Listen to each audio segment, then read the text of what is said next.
Salut les trolls. Eh ben bonjour Gatien, pour vous servir. Nous allons vous parler du résultat de concours Warhammer nouvelle édition, Age of Sigmar nouvelle édition.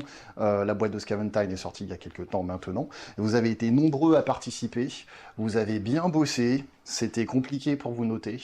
Pas qu'un peu d'ailleurs, donc voilà, j'espère qu'on va pas vexer certaines sensibilités en fonction de notre classement, parce que on a vraiment délibéré longtemps avant de vous départager. Mais ouais, félicitations à tout le monde, vous avez vraiment tous très très bien bossé. On a pas mal de pièces, on en a 17. Non, 16 techniquement parlant, sans compter, il y a 3 pièces hors concours. Donc ouais, donc voilà, voilà. Donc, eh ben, parlons des résultats du concours. On va commencer avec William, qui nous a posé un joli petit Stormcast Eternal. Je ne saurais pas dire quel corps de combat c'est chez les Stormcast Eternal ne jouant pas au jeu. C'est ceux qui ont un arc. Voilà, les connaisseurs sauront les identifier mieux que moi. On est sur une pièce qui est classique. William débute en peinture, il fait des efforts, ça se voit. Son métal est peut-être un peu plat, sa robe aussi, enfin alors, cape, pardon, le rouge de sa cape est un peu plat, mais il y a la volonté de bien faire. Clairement, on est, enfin, j'ai absolument aucun doute, je sais qu'il va progresser. Il est avide de conseils, on t'en donnera sans problème, William. Ouais, on est sur quelque chose qui est très honnête, du tabletop solide, et donc pour le coup, tu es hélas au début du classement, à la dernière place, mais tu ne démérites pas. Ensuite, nous avons Alexandre Godzi, qui a déjà participé plusieurs fois dans nos concours, là aussi avec un Stormcast, avec une jolie bannière où il y a des efforts qui sont faits. Tu as mis du violet, je te félicite. Peut-être que tu as mis du violet pour m'acheter, tu restes avant-dernier, mais tu as mis du violet, c'est bien. Donc si je regarde plus la pièce, au niveau de la composition, on a des efforts qui ont été faits au niveau des effets de... C'est pas totalement un OSL, mais tu as essayé de faire des choses en ce qui concerne l'épée. Les glyphes dessus ont été travaillés de manière assez intéressante. Donc ouais, on est sur quelque chose qui ne démérite pas. On est sur un tabletop qui est efficace. J'ai déjà dit qu'il y avait du violet dedans. C'est bien. C'est pas mal. Bon, il est désaturé, mais il y a du violet, donc voilà. Ensuite, Nicolas, qui est donc nous a travaillé un joli nain, comment il s'appelle ça? Les Fire Slayer, si je dis pas de bêtises. On est sur des techniques, c'est du simple, c'est du efficace, il y a une composition sympa avec, pour le coup, on reste dans le ton, c'est mis en valeur avec ce petit effet de lave. On est sur des techniques plutôt simples, mais efficaces. Voilà, on est sur... alors là aussi, je ne saurais pas dire quel est le rôle de cette pièce à l'intérieur de l'armée, mais j'imagine que c'est un des patrons. Oui, clairement, avec sa pose régalienne et son travail simple mais efficace. Le bleu et le orange, ça crée des jolis contrastes. Ouais, on est sur une composition qui est travaillée de manière simple mais élégante. Ensuite, Colin Chabrier qui nous a posé une escouade de Gutripa. Donc, les socles sont très très chouettes. On est sur quelque chose qui a une belle cohérence avec les boucliers bien rouges et les socles bien verdoyants posés sur des gros cailloux. Je ne sais pas ce que tu as utilisé, ça ressemble... vaguement à ce que personnellement j'aime bien utiliser des morceaux d'ardoise. Je pense que c'est pas de l'ardoise, sinon tes pièces tiendraient mal dessus, mais on est sur quelque chose qui y ressemble. C'est quelque chose qui me semble assez efficace. Donc, en ce qui concerne les pièces en elles-mêmes, le vert et le rouge sont très vibrants. Il y a un joli travail pour le coup de complémentarité là-dessus. Et ouais, oui, donc voilà, on est sur du solide, là aussi un tabletop très efficace et des techniques qui sont simples mais bien expliquées, bien utilisées. Donc ouais, voilà, du solide travail. Ensuite, nos premiers ex-aequo. Donc on va commencer avec Anthony. Anthony qui nous a posé... Bon, désolé, je connais pas le nom des pièces. Hein. Un roi comment? Un roi revenant, oui, j'aurais pu le deviner. Alors, là aussi, hein, encore une fois, on est dans le simple efficace, mais en fait, là où c'est vraiment bien, c'est qu'il y a un magnifique petit freehand à l'arrière. Donc la pièce en soi a un travail plutôt simple. Sauf que derrière, il y a un freehand, et que le freehand, il est très très bien. Un freehand thématisé Star Wars, parce que pourquoi pas, on voit une petite tête de Boba Fett, on voit des choses qui ressemblent vaguement à des drop pods. Je suis pas non plus fan de Star Wars, alors je sais pas s'il y a des équivalences de drop pods dans l'univers de Star Wars. Mais pour le coup, c'est bien. Ou alors, c'est peut-être la fin des dinosaures dans l'univers de Star Wars, je ne sais pas, et donc c'est des météorites qui tombent, parce qu'il y a plein de crânes, donc peut-être qu'ils vont tous mourir. Ah mon dieu, ils vont tous mourir. Mais oui, c'est pas mal du tout. Vous remarquerez qu'il y a du violet dans les ongles, c'est bien. Donc ouais, voilà. Il y a également aussi un travail de freehand au niveau de l'épée pour lui donner un aspect spectral. C'est peut-être moins joli que sur la cape, mais c'est plutôt bien travaillé. Et ensuite, Teddy, habitué des concours, qui nous a posé le patron de la nouvelle boîte de Radoskaven. On me souffle dans l'oreillette que ça s'appelle un Lord Arcanum. On est sur des techniques, clairement, j'ai l'impression qu'il y a eu des utilisations de contraste. C'est du tabletop, c'est du tabletop++. On est vraiment sur des techniques plutôt simples. Teddy est, comme je l'ai dit, un habitué des concours. Il nous a posé des pièces, il a souvent gagné. Là, Teddy, tu as fait quelque chose de sympathique, mais soyons francs, tu as fait mieux. Tu nous as complètement défoncé la gueule sur certaines pièces. Là, tu as fait, ouais, je pose mon canasson. Pardon, c'est pas un canasson. Je pose mon poulet. Il est joli, ton poulet. Mais avec toi, on ne se contentera pas du joli. Tu sais faire dans le magnifique. Et crac, et bim. Ensuite, nous avons Loïc, qui a aussi gagné de temps en temps, avec un rat ogre. Oh, c'est marrant, il y a du violet dedans. Donc c'est pas mal du tout. Il y a beaucoup de vert aussi. Il y a beaucoup de vert, mais il y a du violet, donc j'approuve. Hein. Pour le coup, ce qui est intéressant, surtout avec cette pièce-là, je reconnais, alors ce n'est pas le seul à avoir travaillé cette pièce-là, et moi-même je l'ai peinte pour les vitrines de la boutique, on est sur une pièce qui se prête beaucoup au jeu des OSL, et donc fatalement il y en a. Les parties de Malpierre sont extrêmement bien travaillées, alors on est clairement sur les verts fluo, un peu pistache, très classiques, habituels du travail qu'on réserve en général aux pièces Cavone. C'est du très cohérent, du très solide. J'aime beaucoup le fait que la fourrure soit blanche, qui en soi permet de créer des contrastes et tout ça, même si en termes de joueurs, et quand on connaît l'univers d'Escaven, il n'est pas censé avoir une fourrure blanche. C'est réservé à l'élite de l'élite des petites souris. Mais ouais, on est sur quelque chose qui est très très bien. Donc pour le coup, ce qui vraiment rend sublime la pièce, c'est clairement les effets des OSL et de luminosité, il y en a un peu partout, et c'est plutôt pas mal. Mention plus aussi pour l'oxydation du bronze sur les paulières, et sur la tête pour le coup, même si c'est un peu plus discret sur la tête, clairement il y a des jolis verres de gris qui ont été posés, on se retrouve avec un bronze bien cracra, bien dégueulasse, bien oxydé, ça renforce la crédibilité de la pièce. Ensuite, Benjamin, qui nous a posé une pièce, alors qui en soi est une très belle pièce, clairement la sculpture en soi est vraiment vraiment chouette. Alors, je ne suis pas spécialement fan de l'effet rendu, mais il y a quand même des choses qu'il est nécessaire de préciser. Premièrement, le choix des couleurs. Voilà, prends ton contraste de complémentarité dans la gueule. Regarde, il y a du vert, regarde, il y a du rouge. On est sur quelque chose qui fonctionne bien. Je trouve le rouge un peu plat, mais il est rehaussé par le travail des motifs de Slaanesh sur les robes en doré, ce qui est pas mal du tout. J'aime beaucoup le rappel de ce rouge sur les cornes, et bien évidemment sur le sang de la pièce. On le voit relativement peu, mais le pagne de l'infortuné qui sert d'instrument de musique est aussi vert, un vert très très vibrant, vert vibrant pour le coup qu'on trouve sur la presque orque qu'on trouve sur la démonette de Slaanesh. Ouais, on est sur quelque chose qui est très très joli, et il y a l'effet du non métallique métal sur la hampe de la harpe, qui est très honnête, très efficace. Bref, une pièce qui est sympa. Travailler sur un socle un peu plus élaboré pour le coup, ça a l'air d'être le socle le plus élaboré pour le moment. Donc ouais, on est sur quelque chose qui est très très bien. Et les effets de sang à l'intérieur de l'écueil, bref, il y a un chouette rappel des couleurs. Je trouve que le rouge est un peu plat, mais on est sur une pièce qui, encore une fois, ne démérite pas. Ensuite, nous avons Thomas. J'ai oublié son nom, Ushoran. Waouh, j'ai pas oublié son nom, je me suis souvenu comme ça. Donc, Alors, belle pièce, grosse pièce, beaucoup de travail fait. J'aime, alors pour le coup, déjà c'est une pièce, on sait qu'on va travailler sur plein de trucs dessus.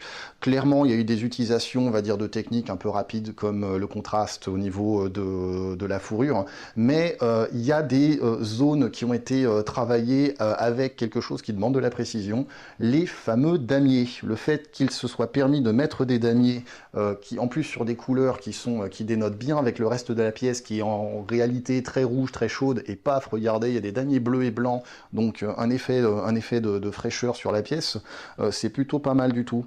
La cape est travaillée avec des techniques plutôt simples, mais très efficaces. On tombe sur un rouge très vibrant, très très joli. Il y a de belles choses à dire, et la principale chose qui est belle à dire, c'est que, vous avez vu, il y a du violet. C'est une belle pièce, il y a du violet en ce qui concerne la végétation. Voilà, c'est bien, ça apporte forcément mon suffrage. Violet, violet, violet, violet, violet, violet. Voilà, c'est pas mal du tout. Donc, le simple fait que ce soit une grosse pièce à travailler et que c'est délicat, ce genre de pièce, fait que, pour le coup, on a voulu, on va dire, saluer l'effort. Et il y a du violet. Chut, elles sont où mes notes? Elles sont là, mes notes. Je vous jure que le violet n'était pas la seule condition. D'ailleurs, le prochain concours, c'est du violet. Ce sera tout en nuance de violet. Elle est belle, ma chemise, n'est-ce pas, hein? Et voilà, si vous faites une autre nuance, c'est foutu. Je vais dire, c'est moche, recommencer, c'est pas la peine, j'aime en mettre ça dans nos vitrines. Voilà. En plus, si vous faites pas, on a vos noms, hein, on a vos adresses, on a vos emails, on vous retrouvera. Et voilà, hein. Oui, oui, je sais, on n'a pas le droit de menacer les clients. Il bluffe. Bref, alors, Germain. Germain avec ses jolis petits Skaven, alors très très pétant, extrêmement saturé, avec un verre pistache chama. C'est toutes les pistaches de la Terre ont été broyées pour servir de pigment sur ces pièces-là. D'ailleurs, je suis sûr. Oui, ça a le goût de la pistache. Clairement. Alors après, bon, je vais mourir parce que c'est du Nurgle, donc voilà. Donc j'ai essayé de survivre jusqu'à la fin de la vidéo, mais c'est clairement des Skaven à la pistache. Donc Germain, quel est ton parfum de glace préféré? La pistache est très bon à la scie. J'approuve. Alors, tu aurais sûrement été mieux placé dans le tournoi, dans le classement, si tu avais mis du violet. Mais non. Voilà, c'est dommage, hein. Non, en vrai, c'est une très très belle pièce. Énorme cohérence. En même temps, tu fous du pistache de partout, donc bien évidemment que tu as de la cohérence, quoi. C'est vraiment... c'est du pistache, tellement pistache que c'est fluo. Je pense que il y a plus de pistache, comme je l'ai dit, sur ces pièces-là que dans tous les pâtissiers de Lyon. Et c'est dire. Mais ouais, très très belle pièce, vraiment au pluriel, parce qu'il y a toutes les squads, on est sur quelque chose qui est pas mal. Les socles en soi, il me semble qu'ils sont nativement comme ça, parce que c'est du Warhammer Underworld, donc on est sur des socles très classiques au final, mais c'est pas là où les pièces sont sublimées. Les pièces sont sublimées par la qualité et la quantité de pistache. Je vais complètement manger de la pistache bientôt, je sais pas, oui, enfin, ça donne envie de bouffer de la pistache. Pistache, pistache, pistache, pistache, pistache. Très bien. On continue avec des jolis petits Skaven. Un joli Skaven fait par Richard. Très belle pièce, mais bon, en même temps, je suis biaisé parce que autant c'est rigolo, les Skaven, merde, c'est quel clan là? Pestilence. Autant pour moi, mon cœur appartient au clan Eshin, et là, clairement, on a un excellent représentant. Beaucoup de contrastes, très belle pièce, des tonalités vraiment ternes, vraiment sombres, faites exprès, un joli coup de pinceau. Donc ouais, là aussi, il y a une bonne utilisation des verres, moins pistache que les pièces d'avant, mais on est sur quelque chose qui est vraiment très sympathique. C'est une très jolie pièce, peinte de manière simple mais efficace. Ensuite, nous avons Simon, un habitué de nos concours, qui a d'ailleurs gagné plusieurs fois, qui nous a peint « Oh, c'est marrant, un Skaven, ça fait beaucoup de Skaven ». Mais il est bien ce Skaven, il est très très bien. Alors pourquoi j'aime bien le Skaven? Premièrement parce qu'on est sur une thématique très nocturne. On a un travail des lumières qui est clairement nocturne. Donc la pièce est froide. Et fatalement, pour qu'une pièce soit froide, on met dans les ombres certaines nuances de couleurs extrêmement savoureuses, comme du violet. En soi, les OSL sont extrêmement bien travaillés. On en a rajouté également avec les cristaux de Malpierre au niveau du socle. Ouais, c'est clairement une pièce vraiment bien. J'aime beaucoup aussi le traitement du fauchon, l'arme qui a été fait en métallique non métal, extrêmement travaillé en ce qui concerne les nuances de couleurs, parce que dedans il y a de l'ivoire, il y a du turquoise, il y a du violet, il y a du gris, il y a du rouge. Bref, il y a tout. Mais quand vous la regardez de loin, vous dites ok, c'est une lame. Mais quand vous la regardez de près, c'est en fait voilà. C'est les nénuphars de monnaie, quoi. Mais qui coupent et qui permettent de décapiter des Stormcast Eternal. Donc ça fait des nénuphars de monnaie qui font très très mal. Voilà, clairement. Et puis les OSL qui sont très très bien exécutés, là aussi avec les couleurs habituelles, donc en gros le vert pistache. Hein. Je me demande si c'est bon ça, le sorbet à la violette et la glace à la pistache en même temps. Mais en tout cas, je ne sais pas, mais ce Skaven est savoureux. Ensuite, nous avons Loïc, avec la pièce numéro 12. On approche de la fin, là. Ah bah parfait, on est troisième place. Hein. Non, quatrième. Quatrième. Ah, bon alors ça m'ennuie, parce que personnellement... alors il s'appelle Cadeau Ézéchiel. Putain, c'est la vache. Hein. Non mais vraiment, c'est un nom de merde, quoi. Enfin bref. Donc... Comme ça, on le voit de loin, on se dit ouais, c'est un vampire, très terne et tout ça. Et puis quand vous le regardez de près, il fait waouh, mais en fait, il y a plein de détails super intéressants. Donc c'est typiquement la pièce où vous dites mouais bof, putain c'est génial, mouais bof, putain c'est génial.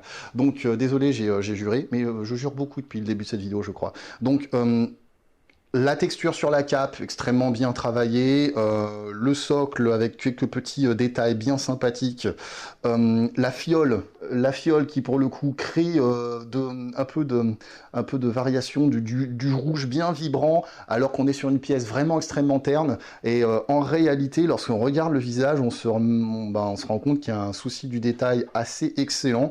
Bref, c'est typiquement, encore une fois, le genre de pièce qui paye pas de mine, mais quand vous la regardez de près, vous découvrez à chaque fois un nouveau truc.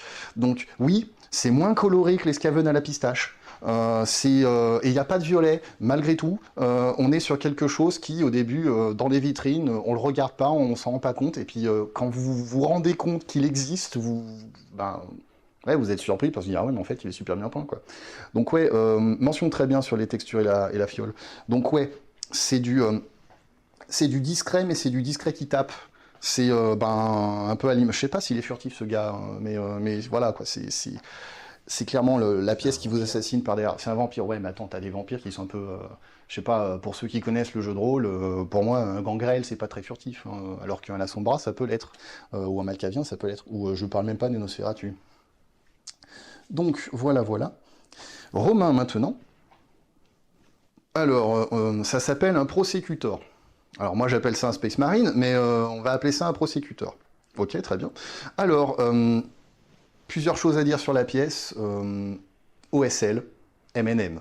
Donc déjà, on cherche la difficulté. On est sur quelque chose qui est plutôt cool. Est-ce que c'est natif, le Skaven qui sort du sol? Non, donc ça a été rajouté. Donc effort de composition, donc voilà. Voilà, je crois qu'on a le composé gagnant. Effort de composition. Oui, alors oui, les OSL en question. Donc, ah, pardon, oui, OSL, Object Source Lightning. Ça veut dire concrètement qu'on a un élément de la pièce qui produit sa propre lumière. Si vous avez un magicien qui balance une boule de feu, alors accessoirement la prochaine pièce c'est exactement ça, donc on va le voir. En même temps, les pièces du podium ont toutes des OSL, donc vous en verrez pas mal. Ou typiquement, lorsque vous avez un personnage qui porte une torche, cette torche va forcément produire de la lumière et ça va s'impacter sur le reste de la pièce. Donc voilà. Et là, clairement, on a un OSL qui vient du bas, qui vient donc éclairer par en contre-plongée le reste de la pièce qui comme je vous l'ai dit, a été travaillé en non métallique métal, MNM. Donc, comme je vous l'ai dit, 2 exercices qui ne sont pas simples d'accès. Donc ouais, ça en fait quelque chose qui est très bien. On voit très clairement l'aspect du MNM au niveau du bouclier. Et d'ailleurs, ce qui est intéressant, c'est que, et c'est en cela que, pour le coup, on salue l'effort de la pièce, c'est que, en fait, c'est sur un MNM et il y a 2 OSL dessus. Il y a l'OSL de la Malpierre verte par-dessous et l'OSL des jolies petites flamèches des ailes bleues par le côté. Donc, en soi, quelque chose qui montre qu'il y a eu un travail, une recherche sur la luminosité, quelque chose de difficile à faire. On n'a pas réussi. Vous êtes pénibles, vous avez tous bien bossé, donc Guillaume et Mathieu, on vous a mis en ex-aequo. Techniquement parlant, parce que vu comment tout est agencé, je vais parler des pièces de Mathieu d'abord. Les pièces de Mathieu, Mathieu a déposé 2 pièces. On n'en a retenu qu'une seule. Je vais quand même parler de celle que nous n'avons pas retenue, simplement pour montrer que la composition est complètement géniale. Alors, il est presque parfait ce bonhomme. La seule chose que je lui reprocherais, c'est qu'il est un peu clean. Quand on voit un ogre comme ceci, on s'imagine qu'il pue des bras, et on s'imagine... Oui. Géant. Ah oui, c'est un géant, pardon. Ouais. Bah, désolé, moi je viens de 40 000, le jeu supérieur, donc j'ai du mal avec les unités de AOS. J'espère que je vous ai vexé avec cette petite pique, et si ça vous plaît pas, dommage. Donc ouais, comme je disais, ce géant, qui n'est pas un ogre, est pour le coup très bien travaillé, peut-être un peu clean, et on s'imagine qu'une pièce comme ceci, c'est censé être peut-être un peu plus velu, un peu plus gras, un peu plus dégueu, quoi. Enfin voilà, quoi, vous n'allez pas l'amener... Il sort du bain. Non, mais même s'il sort du bain, je vais pas l'amener dans un bar à tapas, quoi. Tu vois, c'est non, bon, voilà. C'est bof, quoi. Après, si vous voulez l'amener au bar à tapas, il n'y a pas de problème. Mais voilà, donc, très belle pièce. Extrêmement belle pièce. La composition, elle est parfaite. Pour le coup, j'ai menti, je vous ai parlé d'OSL, il n'y en a pas sur cette pièce, mais on va dire que ça a été travaillé avec beaucoup de détails sur d'autres aspects de la pièce. Mais ce n'est pas la pièce que nous avons retenue. Ce qu'on a retenu, ouais, celle-là, elle est hors concours. Il a déposé 2 pièces. On en a retenu une autre qui, pour le coup, à mon avis, a les mêmes syndromes positifs que le vampire de tout à l'heure. Cadeau, machin, tête d'éclair, là. Buzz l'éclair, voilà. Que le vampire Buzz l'éclair. C'est cette sorcière. Alors, pourquoi c'est bien ?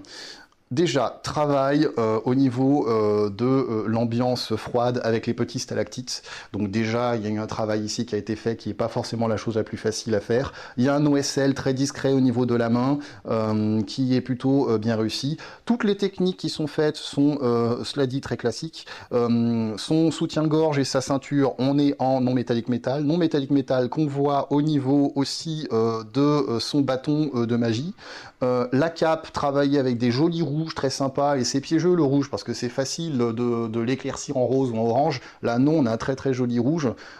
Que des trucs extrêmement classiques. Les cheveux là aussi très classiques, mais en réalité, il y a plein de détails, et lorsqu'on voit le visage, on se rend compte que le visage, il est super bien travaillé, parce que maquillage, parce que point lumineux sur la lèvre inférieure, le tout petit point de blanc, typiquement le genre de machin, en règle générale, on le pose une fois, et c'est très bien, ou alors on se rate, on essaye 15 fois avant de le poser correctement, donc ouais, non, là clairement, donc extrêmement bien visé, hein. Je sais pas si ça a été utilisé enfin si ça a été posé avec une loupe, ou si c'est un heureux accident, puis paf, et, oh, très bien, mais quoi qu'il en soit, on est sur un souci du détail qui est assez hallucinant. Donc là aussi, comme pour Buzz l'éclair le vampire, on est sur une pièce où de loin vous dites, ouais bof, putain ça déchire. Ouais, bof, ça déchire. Donc voilà, beaucoup de trucs extrêmement bien travaillés. Et donc, on a préféré juger cette pièce-là plutôt que le géant. Bon, clairement, le géant, il est parfait, hein, mais je trouvais que c'est mieux de mettre en exergue une pièce qui ne paye pas de mine et qui en réalité a plein de qualités cachées. Alors que le géant, elles sont bien visibles, les qualités. Donc, c'est pour ça qu'on a préféré travailler, ou plutôt réserver notre jugement pour la sorcière. Et enfin, Guillaume avec son Stanka, c'est comment il s'appelle celui-ci ? Indrasta, très bien. Donc c'est une conversion faite à partir de Indrasta. Alors beaucoup de choses à dire. Donc c'est assez réminiscent. D'ailleurs il ne s'en cache pas. Il s'est inspiré de ce que Séni fait avec une thématique très culture africaine. Donc on a des jolis lionnes, on a un petit lionceau, on a énormément d'éléments de décor qui ont été rajoutés, qui justement suggèrent cette culture-là. Plein de petits détails.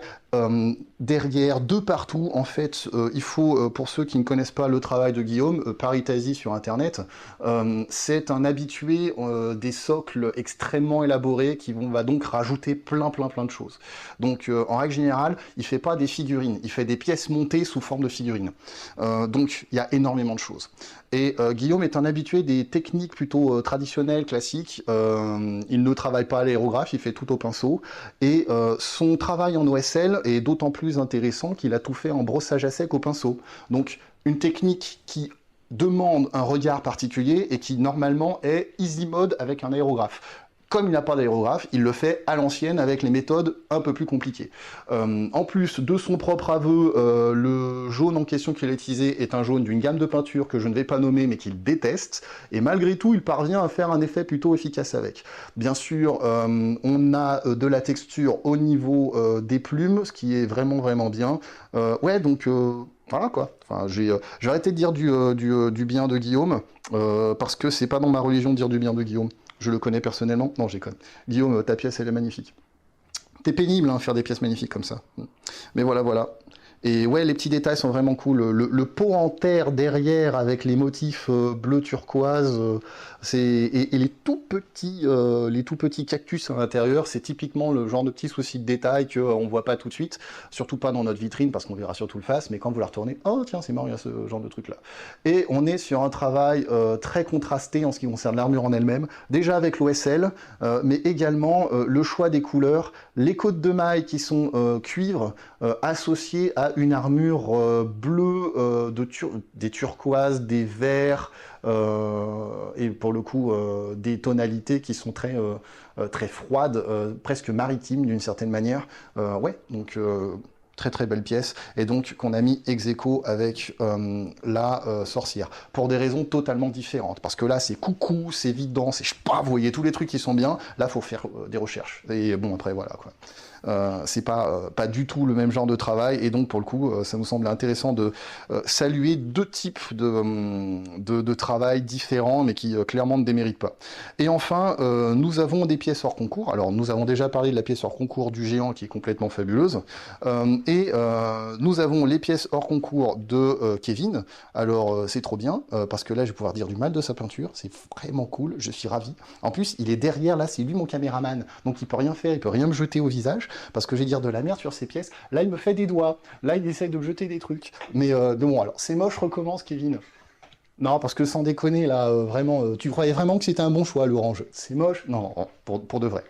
En même temps, est-ce que tu voudrais pas parler plutôt de ta pièce, toi-même? Tu veux que je parle de mes pièces? Alors, attends, Ouh, y a pas de violet. il n'y a pas de violet. Je suis désolé, j'ai fait un travail qui est basé sur les ocres. Je voulais retrouver un peu l'ambiance qu'on a sur les peintures du peintre polonais Besinski.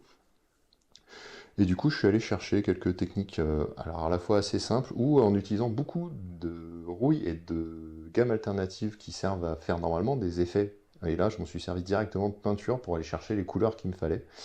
Et pareil pour les métaux, où je suis allé chercher quelques petites recettes pour agrémenter ça avec des teintes plus ternes possibles, on va dire. En même temps, qui t'a parlé des arguments d'autorité, tout à l'heure, t'as hors champ, quand on n'était pas en Ouais, train de filmer, t'as évoqué Marco Frisoni. exactement. Voilà, pour aller chercher les techniques pour les métaux notamment, pour aller faire cet effet un petit peu qui mélange, on va dire, un tout petit peu les teintes et qui se raccorde surtout avec les teintes ocre-orange du reste de la pièce. Ok. Ensuite, pour le coup, relativement peu de variété en ce qui concerne ton camailleux, hein. Oui. Enfin, ouais, c'est ça, c'est un camailleux, c'est pas un dégradé. Mm. T'es toujours sur les mêmes tonalités extrêmement ternes, fait exprès pour de la cohérence et ce genre de choses-là. T'as pas un petit truc ou deux pour pouvoir casser ces tonalités, genre un petit bijou, un petit truc ou... Je pense, bah, j'ai pas eu le temps de faire le travail de bijoux que je voulais faire dessus, Ok, donc il y a des petits détails qui peuvent se rajouter après pour casser ça justement, qui n'a pas encore été fait. ok, ça marche. Question de temps, voilà. Mm. Et toi? Alors, ma pièce, je récupère... Bon, remarque, non, on va nous entendre. Alors, mon rat. Alors, donc, en ce qui concerne ma pièce, comme ça se voit, il y a un OSL au niveau du sol, un OSL que j'ai travaillé partiellement à l'huile et également avec des tonalités fluo. On reste dans la pistache, c'est la thématique, c'est le fil rouge de cette vidéo. Travailler de deux manières différentes, brossage à sec au niveau de la hallebarde, donc la méthode des gens qui ont envie de se faire chier, et aérographe de partout. Donc contrairement à Guillaume qui nous a posé une pièce où il a tout fait son fluo au brossage à sec parce que lui, il a décidé de travailler, moi j'ai décidé d'être un gros laxiste et d'utiliser un aérographe et faire pchit pchit. Voilà, parce que ça marche très bien. Et ensuite, bon, pour le coup, il y a plein d'autres comme ceci qui fonctionnent bien. Rappel de couleur de mon vert militaire que j'ai mis de partout y compris dans les chairs, y compris dans la fourrure, y compris dans les tissus, y compris dans le métal, ce qui permet d'avoir beaucoup plus de contraste au niveau de mon cuivre, bronze slash cuivre bronze, peu importe, qui pour le coup a une grosse nuance de ce gris vert moche dégueulasse militaire exprès. Pour créer des ombres plus... Pour créer des ombres plus intéressantes au niveau du contraste, parce que vous avez des creux qui sont mats et des arêtes qui sont brillantes, normales. Voilà, c'est à mon avis une méthode très efficace pour pouvoir faire des métalliques qui en jettent. Je vais t'embêter. Vas-y. Il n'y a pas de violet. Il n'y a pas de violet. Il y a pas de... Alors en fait, s'il y a 1% de violet, j'utilise un gris magnifique en scale 75 avec un gris qui s'appelle le gris pétrole. Je pense que c'est le meilleur pot de la gamme et dedans, il y a un peu de violet. Ouais, mais il n'y a pas de 1% violet. Il y a 1% de violet dedans. On va dire qu'il y a 1%. Vous, à vous de juger. Est-ce qu'il y a du violet? Il y a du violet. Ou est-ce qu'il y a bien Si 1% de violet si ou est-ce qu'il n'y a pas de violet? Je sais à vous habiter. Ça suffit, on ne menace pas l'équipe. Du violet. Voilà. Voilà. En attendant, encore bravo et merci à tous. Vous avez été très dur à départager. Oui, Vraiment, oui, bravo. vraiment difficile. Ça a été difficile, vous avez bien creusé le ménage. Carrément. Donc, si ça a heurté votre sensibilité, mettez-le dans les commentaires de la vidéo. Voilà. Faites vos drama queen. Nous, on se délectera de vos messages. Voilà. Vous pouvez vous plaindre, non, lui il était mieux, lui il était moins Oui, bien. tout à fait. Ou Voilà. alors, vous pouvez nous attendre à la sortie de la boutique pour nous taper dans les rotules. On verra bien. Non. Ou si? Moi, j'aime bien la bagarre. Non, mais l'écoutez pas, il aime la bagarre. Et le violet. Ouais. Et Voilà. donc, oui, vas-y. Et bien donc, vous avez vu quelques indices derrière nous quand on parlait de ça pour le prochain concours, parce que il y a un petit jeu qui vient d'arriver. Un petit jeu. Un petit jeu, Tout petit. tout petit. Donc Warcraft de Corvus Belli, donc les créateurs d'Infinity, qui nous proposent un nouveau jeu dans un univers, cette fois-ci médiéval fantastique. Et donc on a décidé d'accompagner cela avec un nouveau concours de peinture. Alors, pas uniquement axé sur Warcraft, axé sur les gammes de Corvus Belli, donc vous pouvez aussi présenter de l'Infinity, parce que pour l'instant, Warcraft, hormis sa boîte de base qui contient une quinzaine de figurines différentes, et la figurine exclusive, en édition limitée, le choix est vite limité, justement. Donc on vous autorise l'Infinity pour ce concours-là, qui durera jusqu'au 30 octobre,